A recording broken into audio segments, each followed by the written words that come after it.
Hello, everybody. Welcome to Behind the Headlines. I'm Lee Camp. Thanks for joining me.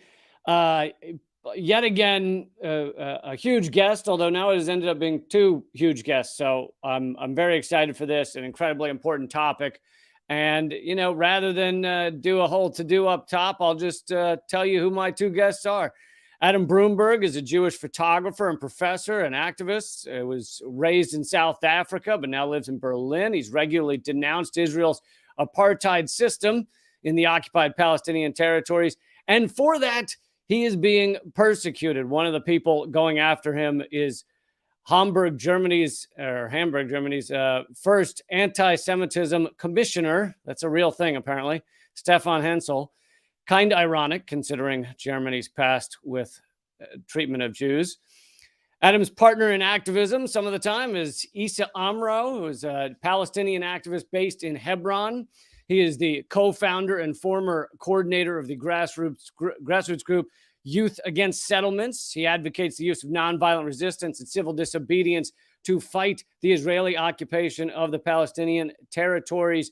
We're going to get into a lot about those topics, so please welcome Adam and Issa. Hello. Thank you so much for joining me. I really appreciate you making the time. I know it's not easy to link up in so many different time zones. I wanted to just start by, for those, because we'll get into what's kind of currently happening in a minute, but to begin with, letting people know a little bit about how you got to where you are today, where you were raised, obviously South Africa, Palestine, but a little bit of your background so people can know what we're talking about when we get to current day. Adam, if you want to go first. Okay, I'll go first. I come from an entirely Ashkenazi Jewish background. My grandparents on both sides just escaped the Holocaust in the 1930s. They didn't win the lottery. They arrived in South Africa, at the height of apartheid. So I was born in 1970 into an apartheid South Africa. Luckily, I had older siblings who, by the time I was 15, they kind of conscientized me, and slowly I became a kind of activist. I was also sent to a Jewish Zionist religious school in South Africa, believe it or not. So while I was being fed these two lines of propaganda. One is that if apartheid ended in South Africa, that would mean the end of all white people in the country. And at the same time, I was being told about my so-called homeland in Israel, which was a land without people for a people without land, that we were there making the desert bloom, that this was a safe place for our future, where my ancestors had faced, hundreds of years of persecution. So when both of these ideological kind of propaganda stories, they both collapsed at the same time, if you like.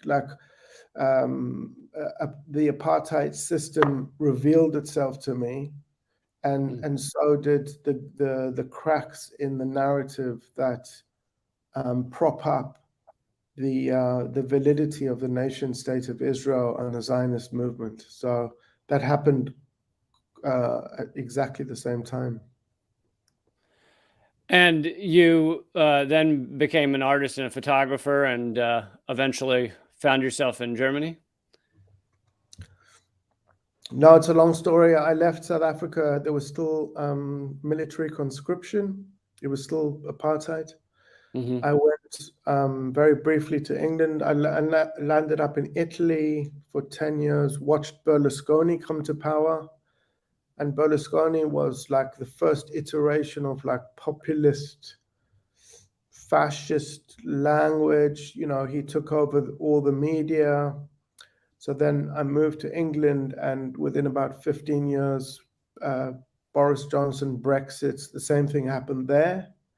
Right. And as soon as the Brexit referendum happened, I managed to get a professorship here, moved to Germany.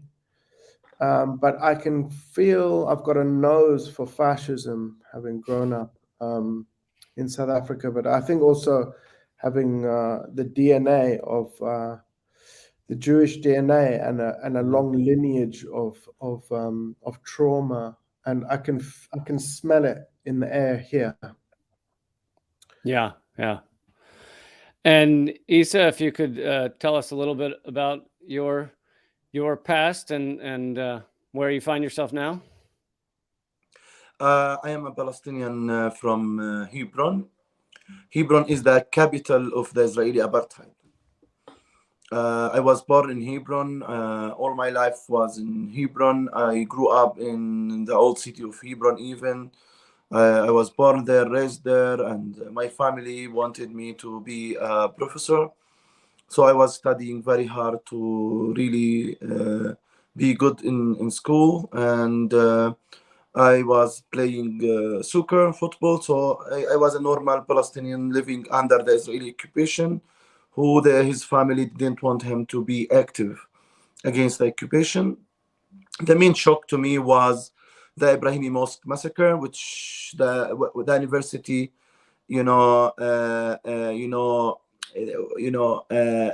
I can say that.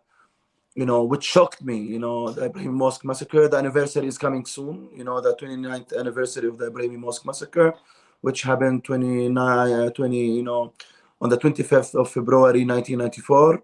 Baruch Kurdistan went into the mosque, killed 29 Palestinians and hundreds were injured. And the result of the massacre was to confiscate all the external yards of the university, of the mosque, and close my school, close the streets, close the markets. That opened my eyes to understand what's going around me as a Palestinian child.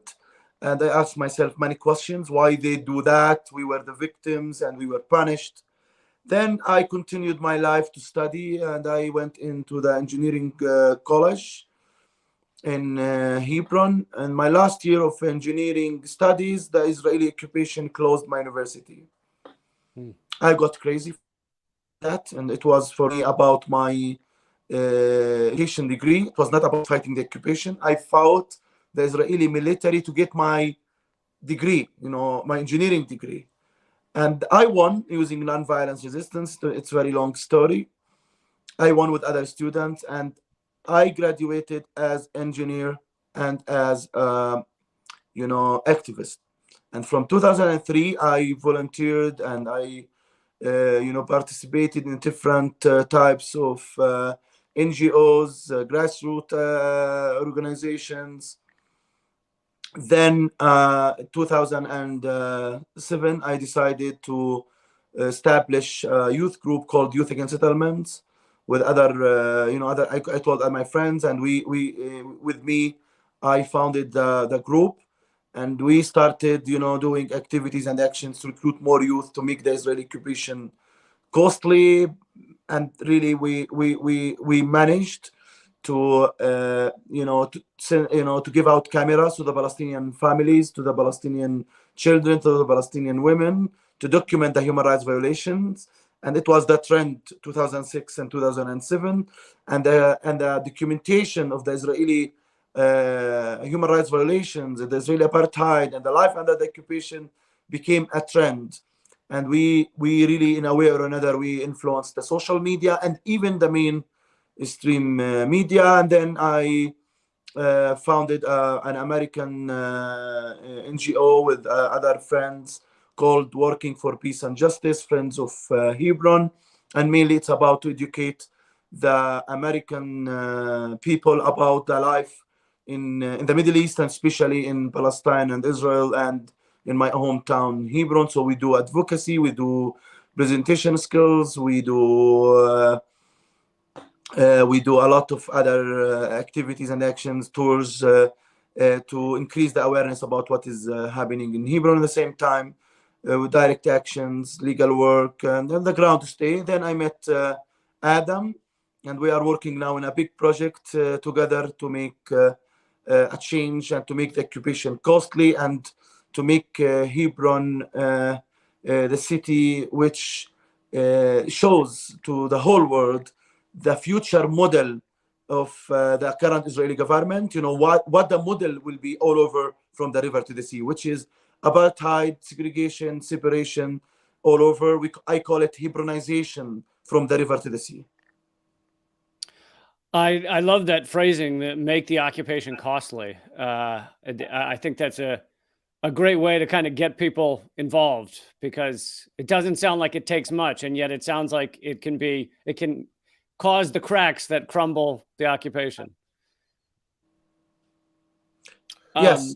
Yeah. I agree. Maybe Adam wants to add something. Adam? No, I mean, because he's making the occupation costly. But it's easy for me to do it from a distance, I know that Isa is both the most courageous and also the most humble person I've come across. But if I had to describe Isa's daily existence, because Hebron is a kind of petri dish, which you need about 15 minutes in Hebron to understand the entire occupation, apartheid, Jewish supremacy. When I go and visit Isa, I, being a Jew, I use a different road. He has to go to his house using a different road. He is subject to military law, while I'm subject to normal Israeli civil law. There's no argument in understanding this as apartheid as a legal juridical term, very clear.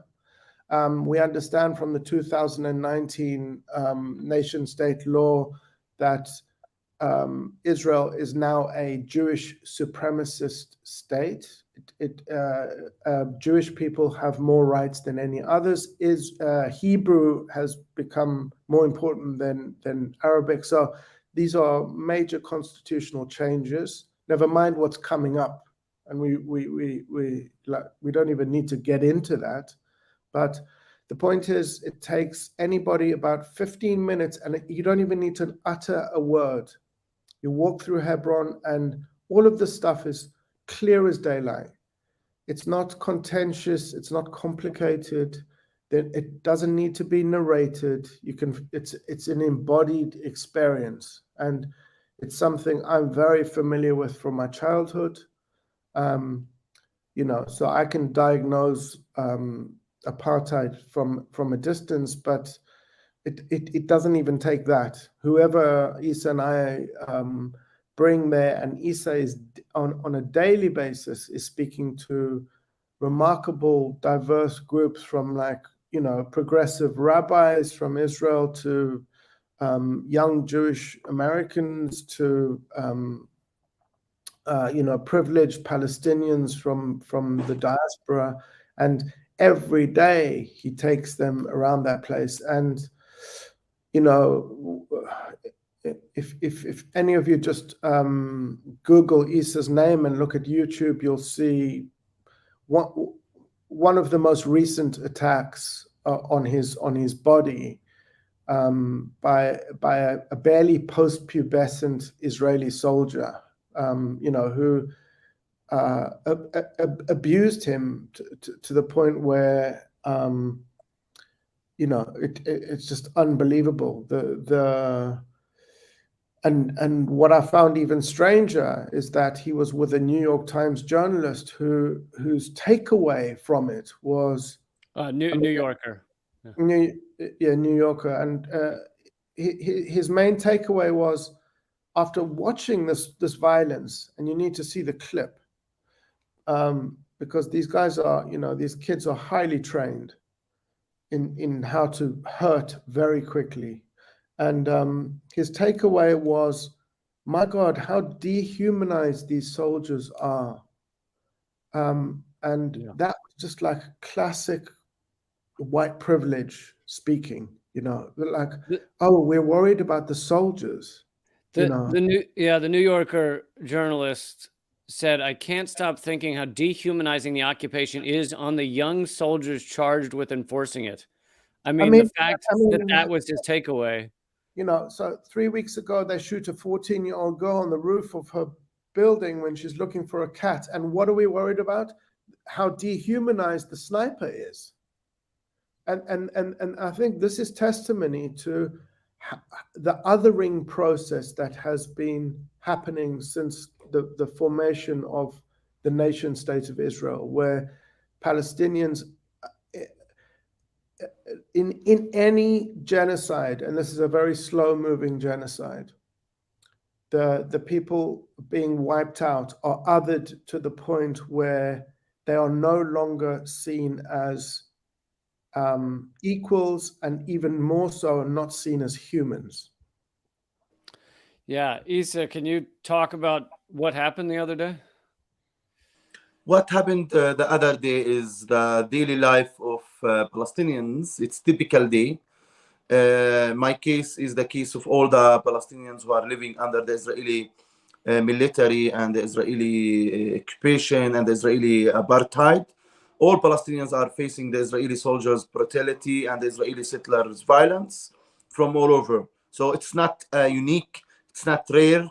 It's something happening almost every day. I see it, every day I see this kind of videos of soldiers, of settlers, of Israeli policemen who are, attacking Palestinians, assaulting Palestinians, Palestinian children, Palestinian women, Palestinian elders, without any kind of accountability. Usually, Hebron city is the capital of the Israeli apartheid. And Israeli government, Israeli soldiers, Israeli officials, they want to hide Hebron. They want to hide what's going on in Hebron because they don't want the world to say Israel is not a democracy, it's apartheid, it's segregation. So they try to hide it. How they hide it? They try to prevent officials, diplomats, important journalists to come and reach. What they are trying to hide in Hebron, I tell you, it's easy. After the Ibrahim Mosque massacre, we were the victims of the massacre as Palestinians. We were killed in the mosque by an Israeli American Jewish doctor, retired doctor. His name Baruch Goldstein, who was the follower of Meir Kahane and Kach movement. His party now is in the government, in the Israeli government now. Itamar Ben-Gvir, his main hero was Baruch Goldstein. So what they try to hide in Hebron, different streets for Palestinians, different streets for Israelis and visitors. So cloth shops, we have around 1,800 shops closed, which is 77% of the city center. Imagine that Times Square is closed for the Americans. All the shops are closed because few hundred Mexicans, they occupy, Times Square buildings. This is what is happening in Hebron. We have few hundred settlers occupy the city center. Because of their presence, they close the Palestinian shops, Palestinian markets, and the Palestinian streets. So we have 1,800 shops closed. We have more than 1,000 Palestinian apartments became empty because of the closure policy, either by military order or because of the reputation or because of the checkpoints. We have around 22 checkpoints in less than 1 square kilometer. We have around 100 movement barriers in the city. They changed the names of the streets from Palestinian Arabic names to an Israeli Hebrew names. So the neighborhood where I was born is used to be called Babil Khan. Now there is a sign in blue says Aimek Hebron, Hebron Valley. And soldiers, settlers are everywhere. So I was walking with Lawrence, showing him the city, showing him how Palestinians, have fence network, to protect themselves from the settler violence, stones, empty bottles, anything they throw towards Palestinians without any kind of accountability. I showed him the closed markets, the closed streets. Then he walked and showed the street, the main street in Hebron, and I was walking on the graveyard, on the cemetery. Why? Because I'm not allowed to walk in my own street. And I was telling him this model, Ben-Gvir will take it to different cities in Palestine. in Lod, in East Jerusalem. So from the river to the sea, this is the model which being there will export from Hebron. Okay, I call it Hebronization. A soldier has direct orders not to allow that, not to allow me or other Palestinians to show that reality. He came toward us and told me, don't talk to them from the graveyard. So I told him I'm allowed, because even this tiny right, according to the Israeli military law, because we as Palestinians, we are under the military law, we don't have basic human rights. So non-violence resistance is not allowed. You are guilty until proven innocent. 4 days in jail to 8 days in jail without seeing a judge. The penalties and accountability is doubled or tripled or 4 times than normal laws. You are guilty until you are proven innocent. You need to have evidence with you. So I usually film. So the photographer was Belgium photographer. She started filming how the soldier was really aggressive with me.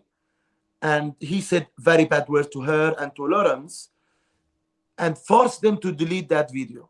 Forced Lawrence and the Belgian photographer. So I told the photographer, I didn't see that he was forcing them, because I told them, okay, we'll meet in the meeting point, where I'm allowed and they are allowed in the same time. So I went around. I found the soldier forcing this Belgian photographer, to delete her video. And she told him, I deleted it. So imagine, and this happened to Adam.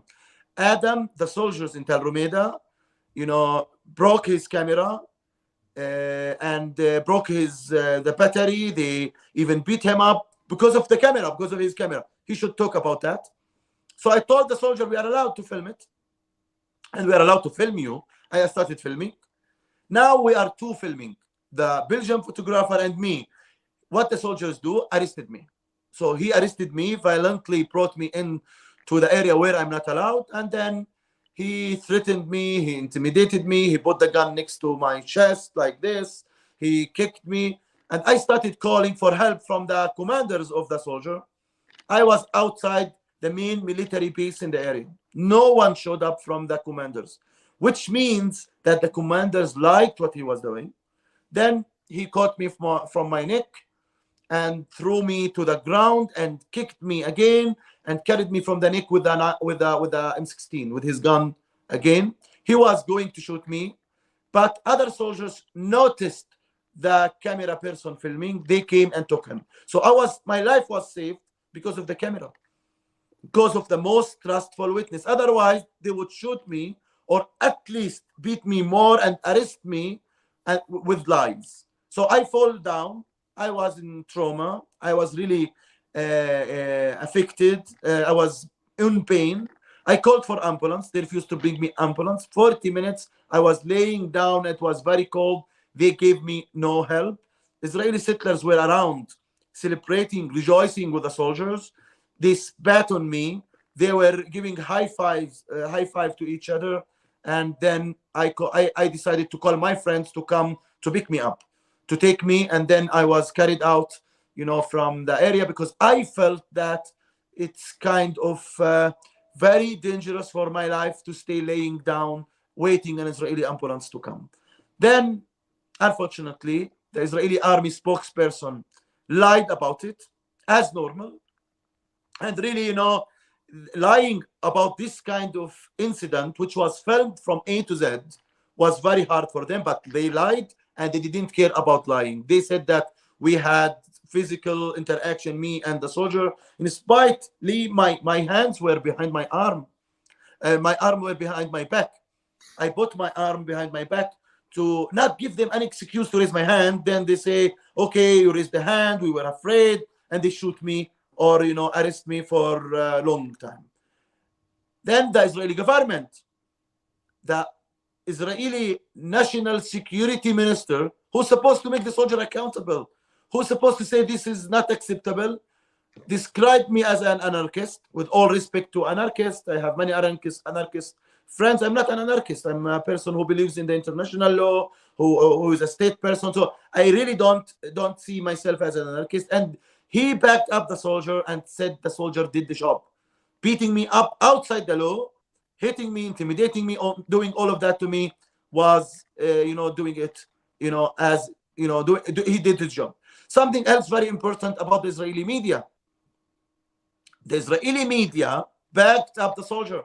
So we had first the soldier and his friends in the area, where I was attacked, and his commanders. Then the army spokesperson lied openly about it, and Lawrence even said the army is misleading. Lawrence, not Issa Amro, a very neutral, American famous writer, said that the army is misleading. Is it the first time they are misleading? They are misleading about the killing of Shireen Abu Akleh and killing many other Palestinian human rights defenders and many Palestinian journalists and many Palestinian women and children. They are always misleading. It's an occupation. They are oppressor. Third, the Israeli government backed up the violent soldier. Fourth, the Israeli media described me as a provocator. As that I've provoked a soldier, I'm doing it all the time by filming. I'm not supposed to film. I'm not supposed to show my home town to internationals. So to hide the Israeli apartheid and the Israeli segregation, separation, and occupation, they don't want the American media, the European media, any other international media to see Palestinians as people who deserve full equal rights. It's a strategy that they all together work, soldiers, spokesperson, government, and media, to dehumanize the Palestinians and smear us and label us as people who deserve to die. This is which made me really in the last week or 8 days in trauma. I was really in a very bad situation. I am afraid of my life now. It's really not easy to face that, and you are almost alone. You have only few friends from here or there, and all the authorities, they are really making it very hard for you to practice your tiny rights according to the Israeli military law. And look to what is happening all over now. It's really crazy. New Yorker wrote a big article about Itamar Ben-Gvir and showed who is that person. He's 10 times worse than Trump.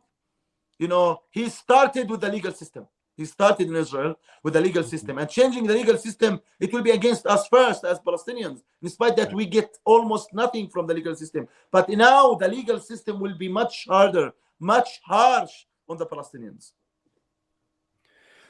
I'm so sorry to hear of what happened to you, but as you said, it's not uncommon. It's in Palestinian life, as horrific as it is. You talk about the importance of the camera that you believe could have saved your life because it was there. You mentioned that something you did in your early activism was handing out cameras to people, and you both are working now on a project of putting up cameras. I'd love to hear from both of you, but Adam, if you can begin on the importance of cameras and photography in this fight. Lee, I want him to say the story when he was attacked and they just damaged his camera. Yalla, Adam. Sure. Yeah, I mean, Issa and I devised, along with a big collective that we formed called Artists and Allies Hebron, because Hebron is the most surveyed territory on the planet. There is a surveillance camera every 300 feet, every 100 meters. That means from the moment Issa gets up in the morning and leaves his house to the moment he goes back and closes that door and closes the curtains, he's followed continually. And if we think about in psychoanalytical terms, the drive behind that gaze of the surveillance camera, what is it about? It's about robbing somebody of their privacy, which is, dehumanizing. It's about asserting control. It's about instilling a sense of fear, right? And when we thought, how can we come up with a counter surveillance strategy? Now, if you imagine one camera and the lens is like that, and it's a pernicious, controlling, violent view, we don't want to create another camera with the same thing.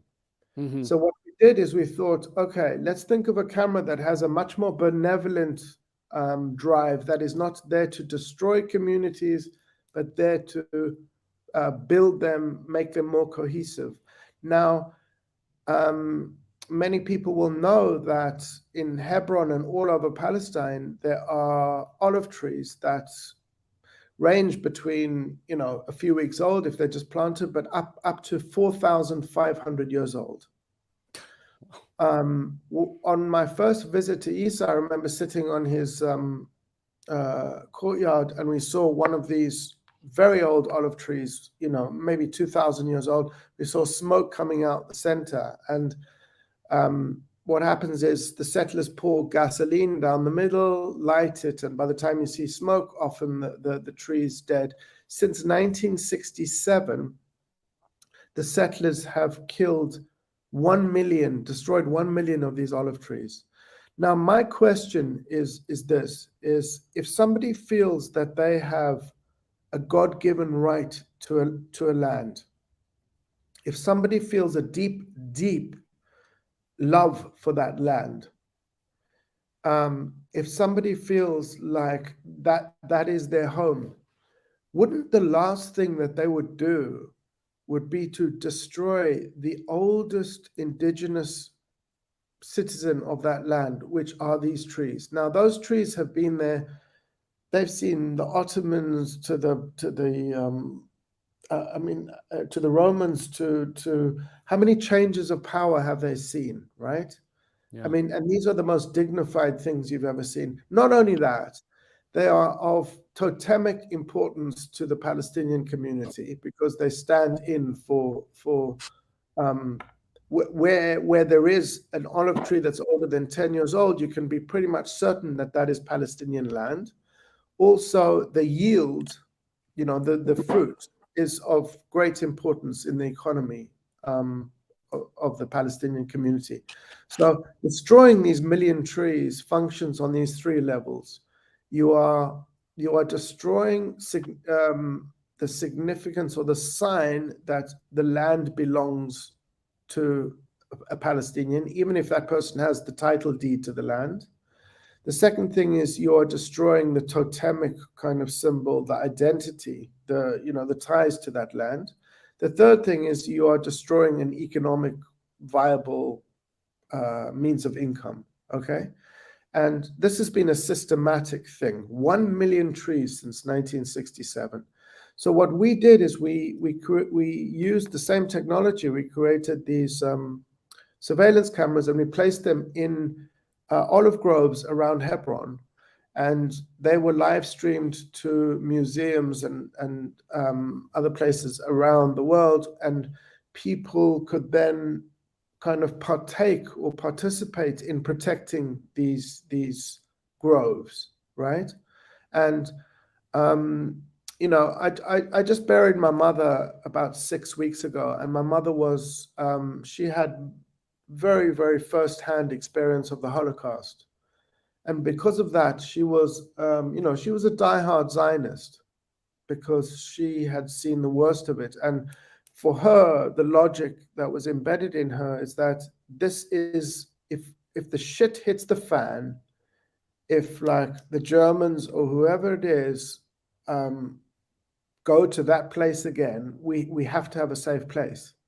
But this project was the first time I saw her. And it's interesting, Isa, you've never mentioned to me that your parents were resistant to you being politically engaged, and mine were incredibly resistant. So it was a real fight from the age of 15. But this project, when we pointed to those trees, you tell me one person on earth who cannot relate to the toxicity. This is not somebody who loves a land. This is not somebody who's driven by commitment. This is somebody who's driven by hate, who destroys a tree like that. So we came up with this notion of like a benevolent surveillance gaze, as opposed to a noxious, toxic one, which is run by the nation state of Israel. But while we were doing this project, and we were it operates on a number of levels. We had an 8x10 camera. I had my amazing assistant with me. We were taking pictures of those trees. We were also taking the GPS locations in order to train an AI algorithm to be able to discern between olive trees and any other tree. So we have to have 10,000 samples in the whole of Palestine in order for that to work properly. And we were embarking on that. But each day we were out there, even though we were protected by Isa and some other people, we were attacked a number of times by, I'm not sure if you've read The Lord of the Flies, but if you can imagine a pack of like 100 kids ranging from 6 to 17 years old, dressed in religious garb, the tzitzit, the yarmulke, so they holy, right? But they also carrying sticks, they're carrying metal sticks, they start carrying rocks. And thankfully, Isa had trained me enough to say, Adam, if any of these kids come at you, you put your hands next to your legs. You do not push back. Now, because they're minors and they are escorted by the Israeli military, right? So they come and attack us, escorted by the military. Now, if I was Palestinian and I had to lay a finger on one of these kids, I'd be shot on the spot. It's my Jewish privileged body that allows me to stand in between these kids, even though I took some beatings, and my Palestinian comrades and the center. And so it's very much also one of those moments that we saw in Black Lives Matter around 2020, where a Jewish body in a Jewish supremacist state is a very privileged and very handy tool. And if we can kind of think of suggestions for both people from abroad or Israeli citizens who do disagree with this apartheid Jewish supremacist occupation, those bodies are very precious tools to be used. And I would just say, get in touch with Isa, because Isa, he says he fears for his life. I fear for Isa's life, because although I have never seen somebody with such a calm demeanor faced with the most radical violence, somebody standing right in his face, spitting in his face, saying the most vile, racist, derogatory, awful things. Isa and other people from Yaz managed to have the dignity to just stand there and take it. And I think what we owe to use our privilege is to as a buffer, and also, one of the projects Isa and I are working on is to take slowly famous people from different artistic backgrounds, music, contemporary art, writers. Because, like I said, 3 days, 3 hours in Hebron, and you got it.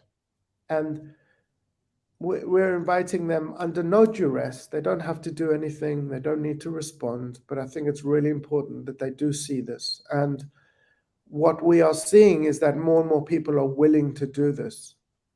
And I think there's a real change for the first time. Is what we're seeing is that it's not only that this new government is more fascist. I mean, give me a break. Ben-Gurion, if you look at the quotes of Ben-Gurion, he said, we need to get rid of these people. His aim was to get rid of the Palestinians, okay? So this government's no more fascist than it was in 1948. They're a little bit more honest. They are less savvy at dealing with the press. But what we're also seeing is that there's an international community of Palestinians who have grown up in the diaspora. A lot of them are very privileged, have Ivy League educations. They are in touch with intersectional solidarity movements, so that when you talk about Black Lives Matter, LGBTQI plus issues, indigenous rights, you cannot leave out the Palestinian struggle. And these are some of the sexiest, most intelligent, and smartest people that you've ever encountered, right? So it's no longer what Edward Said's moment was, where dealing with Orientalism, and forgive me if this sounds trite and rude, but it's no longer the dirty Arab versus the Western colonial state, right? Yeah, you got to something I wanted to ask you, which was, do you feel like you're sensing a bit of a change? I mean, this doesn't mean the occupation will end tomorrow, but growing up as a Jew in America, I never even heard any. I mean, we weren't taught anything about the Palestinian cause, or it was almost as if it was just, if you keep it completely silent, then you never have to explain it.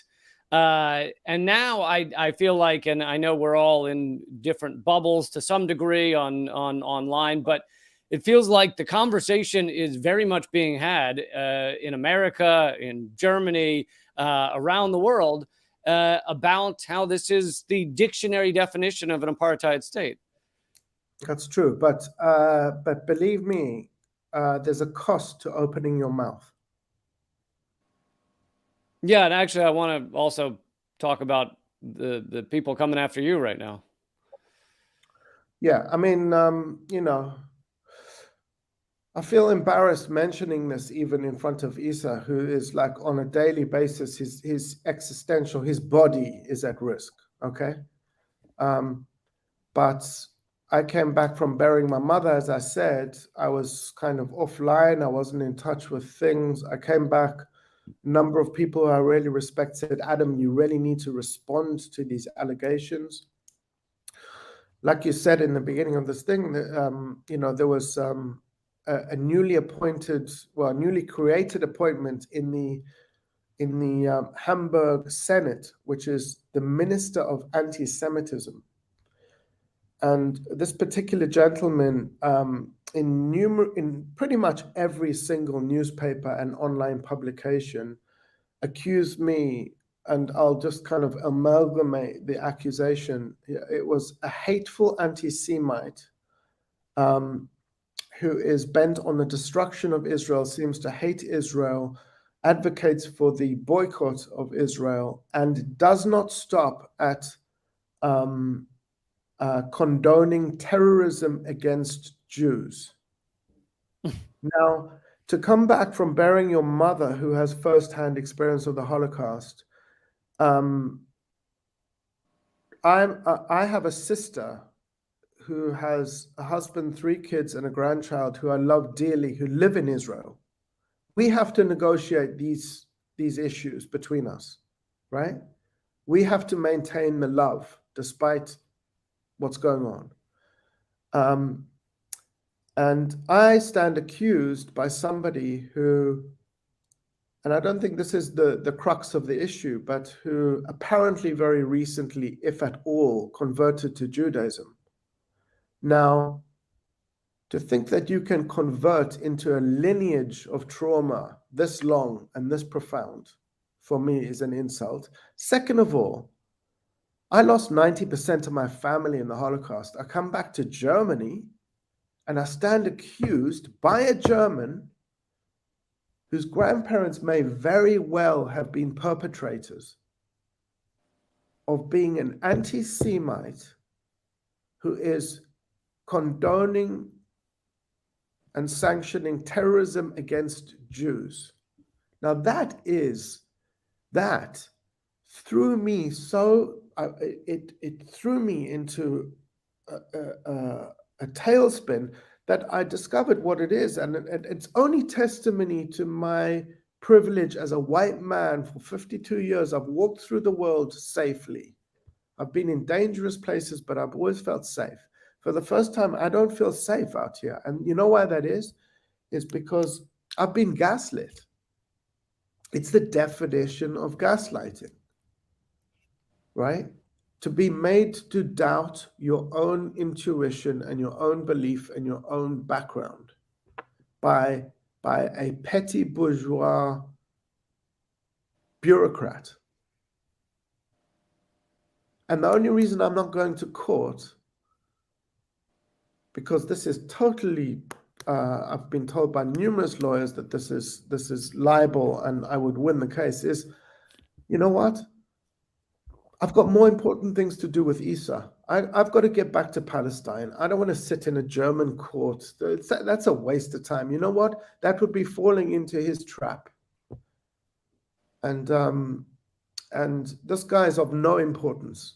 And also, I have no interest in trying to convince Germany that the way they're dealing with the Holocaust is totally misled. And Isa, sorry to talk so much, but my last point is, if we are to learn one lesson from the Shoah, from the Holocaust, right? What is the lesson that we should take away? Is it A, that we defend the nation state of Israel at all costs, unconditionally, even though we see that it is abusing human rights and neglecting international law in front of us?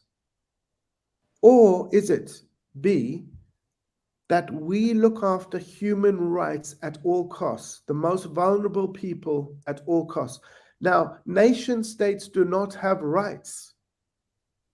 Nation states are built to enshrine and to ensure the rights of the people who live within them, but not at the cost of the people who don't live within them.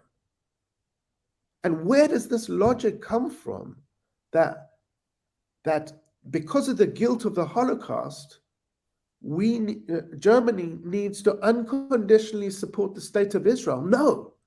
Okay? Because what that's doing is, and this person's first thing is to attack a Jew, make me vulnerable. There's been death threats outside my house. I've been warned not to attend public events. I'm no longer employable in this country because I'm known as a terrorist. And I think that's the worst lesson that Germany can take away from the Holocaust. And if that is the way of dealing with guilt, then I'm highly suspicious. This is not about dealing with the Holocaust. This is about supporting a colonial nation state, just like America is. Yeah, and shutting down any kind of discussion, any kind of thought or ideas that are outside of very strict talking points. They're not going to shut any of us down, because they're not. I'm aiming to, but yeah. And they're weaker than us. Trust me. Well, Adam, I'm so sorry you're facing that as well. Isa, do you want to speak to whether you feel like you've seen a shift over the past decade in terms of the discussion that's being had about Palestine and the media, to some degree mainstream, but even non-mainstream? To be very honest with you, in the last 5 to 8 years, I saw a huge shift all over the world. And I see more people, they know more about what is happening on the ground in Palestine. I see more people active pro-Palestine. I never expected that Amnesty, Human Rights Watch, B'Tselem will declare Israel as an apartheid state. I was working for that, and it's a big achievement that we all agree that it's an apartheid state. For me, it's an apartheid since I was born. I am under the Israeli military law. I'm in Tel Rumeda now. The settlers are few meters from my house, from the door, are under the Israeli civilian law. 2 sets of law in the same area for different people. What is that? It's the definition of apartheid. So declaring Israel as an apartheid by the biggest human rights organization in the world and a human rights expert. It's a big shift. Many, not only Palestinians, Adam, young generation are doing great work. I'm very proud of them. Women and men and girls and boys, they are doing an amazing work. I see that all over, all over the world. Our people, they are well educated. They are so stubborn. They know what they're doing, and they are amazing. They took care of themselves, educated themselves. They have very long experience in their jobs, and that's great. Give them self-confidence that they can fight. But I see many young Jewish people all over the world. They are standing for Palestinian rights. Look, in the US now, there are many movements who are Jewish movement. They are really educating American Jews about what is happening in Palestine and Israel, and it's really amazing. I meet them a lot in activism in Palestine and Hebron, and they give us a lot of motivation that the world is changing. Look to the celebrities world. Who imagined that Billah Hadid will stand firm against the Israeli apartheid and occupation and write about it? And many other celebrities, Richard Gere, and many other celebrities all over the world. Roger Waters, they are speaking and doing amazing work, to really make it black or white. Now with the Israeli government, yes, I agree, fascism was there, but this government is the real face of occupation since the beginning, from day one, and they are not hiding it. In the past, they were hiding it. Now, for the international community and for the supporters who are blindly supporting Israel, it's black or white. It's so clear. It's not about democracy. It's not about human rights. It's so clear that this is an apartheid, racist state with Jewish supremacy. Do you want to support it or not? Don't try to hide anything. This is why they go after me. They go after Adam. Our friend Miko Beled now is receiving a lot of death threats, emails, SMS to his phone. So Miko Beled, even who's an American Israeli Jewish activist, and he wrote many books, The General Sun, one of his main books, now receiving, he's Jewish, receiving death threats because of his opinion, because of his political, his political attitude. He's even, saying nonviolence resistance is the best. But now he has threats to his life. That's severe. That we all who are trying to talk, who are trying to increase awareness, receive this kind of threats. It means we are very effective. It means they are afraid of us.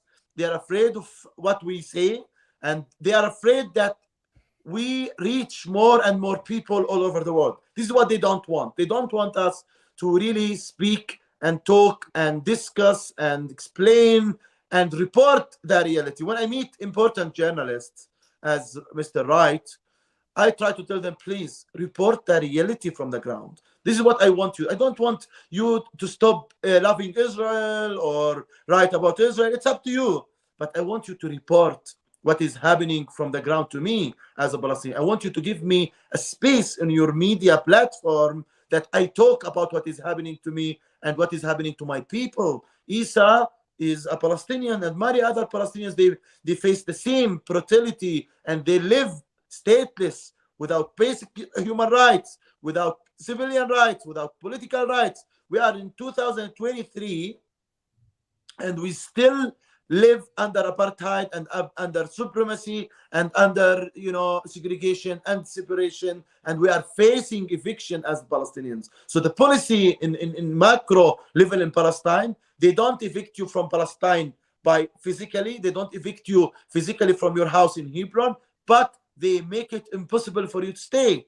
It's a policy, it's a very long strategy for them. In Hebron, they make it impossible for us to stay by, you don't feel safe in your house, you have no social life, you have no services. So they really work to evacuate and evict the Palestinians from the historical Palestine, and Palestinians need now all people on earth who believe in human rights to stand strong, firm and determined to make the occupation costly for the occupiers. How they do it? Be very creative. Adam do art, somebody does sport, some other person do legal, media, education, and level up the Palestinians. We as Palestinians, we are smashed without any rights. And leveling up Palestinians, it's very important. And by creative non-violence approach, we level up the Palestinians. So then the Israelis will, be forced to recognize us and recognize our rights, and they know that we are equal, and Palestinians will get justice and freedom. Nobody expected that Obama will be the president of the United States. If you would speak that would be a mayor in the 50s, any black person to be a mayor, nobody would expect that. But look, the civil rights movement, which I was motivated by, and especially Mr. King, made a huge change in the United States. I know that the people in our American friends, they work for more, but they made a huge change, and it's matter of time we make the change. We have a lot of support, but we need to be more active and make fighting the occupation part of our daily routine, and think about what we can do to make the occupation costly. And it's easy, and the occupation is weak, as Adam said, and we are almost there. We have a lot of support. It's suppressed now, but in one time we will make the change, and we will, for sure, get our rights according to the international law and according to the principles of the Americans, the principles of the German, the principles of the Jews, and the principles and the morals everybody else. I say that we have many German friends who are doing an amazing work. To be very honest with you, they are doing an amazing work for Palestine. They believe in our rights, and they are really, supportive, and they are teaching their community in Germany that, Palestinians deserve equal rights. So all respect. I want to thank everybody who's working for Palestine. I want them to be united. I want them to focus on the occupation and to take away all the differences, because we usually believe in diversity, and everybody has his own way of making the change. But we, the people who are fighting the injustice, the inequality, separation, and segregation and apartheid in Palestine, must be united together to protect each other and be as one body. We all together walk toward freedom and justice and equality for the Palestinians. And it's not about only the Palestinians. We hope that, equality and justice and freedom will be for everybody on earth. This is what we want as Palestinians. Mm-hmm, mm-hmm. Well said. Absolutely. Go ahead, Adam. Yeah, I just want to add one thing, and I think this is why we're going to win this thing, is because it's one thing to dehumanize Palestinians. You build a 30-foot, 4-meter wide concrete wall that runs 700 kilometers long, right? Mm-hmm. You divide a population, and behind that concrete tsunami of a wall is the worst enemy that your imagination can conjure up, okay? But what they've done, and this is the flaw that they've made, is they have flattened out. Yes, it's one thing flattening out a Palestinian identity and saying, this is your enemy. They want you dead. They are terrorists. But you know what they've done? They've flattened out my Jewish identity, which is thousands of years old. And my Jewish identity has nothing to do with the state of Israel. It has nothing to do with the Hebrew language. My ancestors come from Eastern Europe for many, many, many generations. There's a thing called Yiddishkeit. My grandmother spoke Yiddish to my mother. Yiddishkeit is Jewishness, right? And it has the most wicked sense of humor. It has the most raw, beautiful, rich cultural heritage, right? That has got nothing to do with the state of Israel, which just happened in 1948. Give me a break. Mm-hmm. This is centuries old. So don't you dare flatten out my identity and say that it depends on my unconditional support for a nation state, or my unconditional support for a language that I relate to in no way. I am a proud Jew. But that does not depend on my unconditional support for a colonial, occupying, brutal nation state. And I will not have my Jewish identity confused and conflated and flattened to that pernicious identity. And that does not make me an anti-Semite. It makes me a proud Jew with a very solid ethical compass that's guiding me. And I thank Isa for teaching me more than I've learned from anything I learned in my Jewish Zionist religious school. God, such beautiful words describing such trauma, but I think you have painted a picture. Both of you have painted a picture that's so important for our viewers and for everyone listening. And I can't thank you enough for taking the time to do that and to be a part of this fight. Please let people know how they can best follow your work and continue to be a part of this. We've both got, I guess, Instagram and what's it called, Twitter. Although, let's see what Elon Musk does to us. But we both, so if you just follow Isa Amro and Adam Broomberg, and you'll find us. I'm mostly on Instagram just because I'm a visual person. But thank you so much for making this time. Yeah, thank you both so much, and I hope that the attacks on both of you wane as your fight continues. Although I know the fight will not decrease anytime soon. And thank you for your energy and your zest for justice. And I hope to talk soon. Thank you very much. Thank you. Thank you. Thank you guys so much for joining me for that important hour. I hope you got something out of it. I hope you learned something. I know I did. You know, the reality there is tough to understand, but as Adam said, you get it in about 10 minutes if you are there. So thank you all so much, and I hope you'll continue to be a part of this fight and other fights for justice.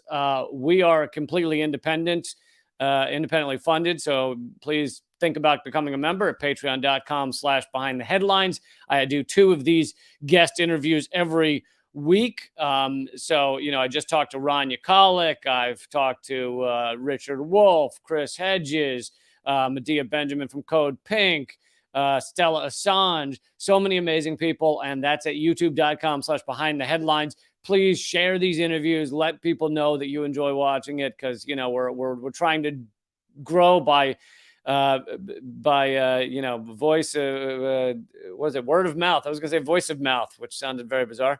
Word of mouth alone, you know, there's no ad dollars spent. It's just comes down whether you tell people that you enjoy listening to this and watching it. So I will see you, I think, the next interview. Oh yeah, Margaret Flowers, one of my favorite people in the world, who has done amazing activism and continues to put out popularresistance.org on a daily basis. I'll be talking to her on Friday at noon Eastern, I believe. I will see you then. And new episode of Most Censored News comes out tomorrow as well. So keep fighting.